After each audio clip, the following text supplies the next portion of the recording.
अजमेर के आना सागर झील में लगातार फैल रही जलकुंभी को लेकर लगाई गई जनहित याचिका में आज सुनवाई की गई। स्थायी लोक अदालत में लगाई गई इस याचिका के अधिवक्ता योगेंद्र ओझा ने बताया कि स्थायी लोक अदालत ने जलकुंभी को लेकर अपना कड़ा रुख दिखाया है और जलकुंभी निकालने के दौरान उसे ढककर अन्य स्थान पर शिफ्ट करने के निर्देश दिए गए हैं। साथ ही जलकुंभी को किसी भी खाली प्लॉट या अन्य स्थान पर नहीं रखा जाएगा, उसे स्थायी स्थान पर ही डालने के निर्देश दिए गए हैं। साथ ही इस मामले में आगामी 30 मई को सुनवाई की जानी है। इस दौरान जलकुंभी के पूर्ण निस्तारण को लेकर किसी तरह का सुझाव मिलता है तो उसे लेकर जल्द निर्णय लिया जाए, जिससे कि आम जनता को राहत मिल सके। वहीं अधिवक्ता ने बताया कि आना सागर झील में सीवरेज ट्रीटमेंट प्लांट का पानी जा रहा है, जिसके कारण काफी नुकसान हो रहा है और उसे कारण जलकुंभी लगातार अपना प्रभाव बढ़ा रही है। ऐसे में उसके पानी की रोकथाम को लेकर ठोस कदम उठाने की आवश्यकता है। ऐसे में अगर अलग अलग सुझाव मिलते हैं तो उसे जल्द इम्प्लीमेंट कर जलकुंभी को हटाया जा सकता है। इस मामले में आगामी सुनवाई 30 मई को की जाएगी।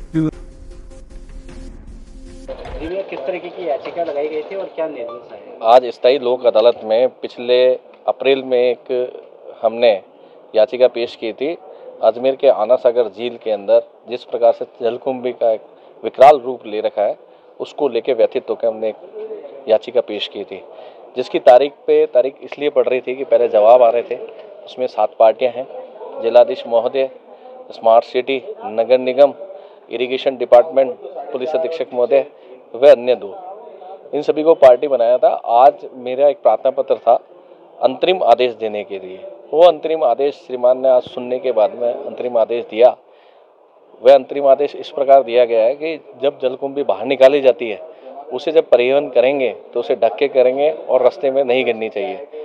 दूसरा आदेश उन्होंने ये किया कि जो आबादी क्षेत्र में जिस प्रकार से ये जलकुंभी डाली जा रही है, जिसकी वजह से उसमें जो जलीय जीव जंतु आते हैं वह खराब हो रहे हैं, उसकी वजह से बदबू आ रही है, पूरे स्वास्थ्य को नुकसान होने के वो हो सकते हैं। ये सारे आदेश, इन सब बातों को आदेश करते हुए उन्होंने एक आदेश फरमाया कि इस प्रकार का कोई भी जलकुंभी निकालने के बाद आबादी क्षेत्र की किसी भी खाली भूखंड के ऊपर नहीं डाली जाएगी। इस पर माननीय न्यायालय थोड़ा संवेदनशील रहा और कड़क शब्द में जो नगर निगम के एक्शन साहब आए थे, उनकी मौजूदगी में उनसे इस चीज़ के ऊपर, इस प्रोसीडिंग के ऊपर साइन करा के लिए गए और उन्हें साफ रूप से ये कहा गया कि आप इस प्रकार का कोई कृत्य ना करें जिसकी वजह से इन्हें आगे की कार्रवाई करने के लिए आप अग्रसित करें।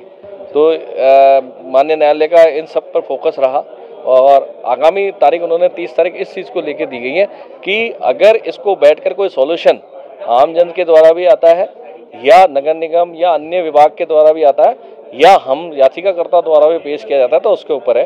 तो मेरे द्वारा याचिका के अंदर प्रेयर नहीं थी, पर मैं आम जनता है अजमेर की, उसको एक ध्यान आकर्षित करना चाहता हूं कि जो सीवरेज लाइन अजमेर की डली हुई है, उसका जो एसटीपी पॉइंट खानपुरा और रीजनल कॉलेज के सामने बना हुआ है, वो पिछले बहुत समय से बंद पड़ा है, जिसका सिर्फ पानी जो सीधा पानी जो फिल्टर होके जाना चाहिए था वह सीधा जा रहा है और मल अलग किया जा रहा है। बस सिर्फ अगर वो है सीधा अगर जाता है तो उसकी वजह से इसका जो फैलाव करने की जो क्षमता है, क्योंकि जलकुंभी जो फैलती है वो गंदे पानी में बहुत स्पीड से फैलती है, जहाँ ऑक्सीजन की मात्रा कम हो जाती है। तो उसका सबसे जो मेन, जो इन्होंने इतना पैसा बर्बाद बाहर की कंपनियों को लाके कर रहे हैं, उसका मेन जो कारण है वह एसटीपी प्लांट का प्रॉपर रूप से नहीं चलना, जबकि करोड़ों रुपए का सोलर प्लांट के साथ में करोड़ों रुपए की मशीनें वहाँ लगी हुई हैं।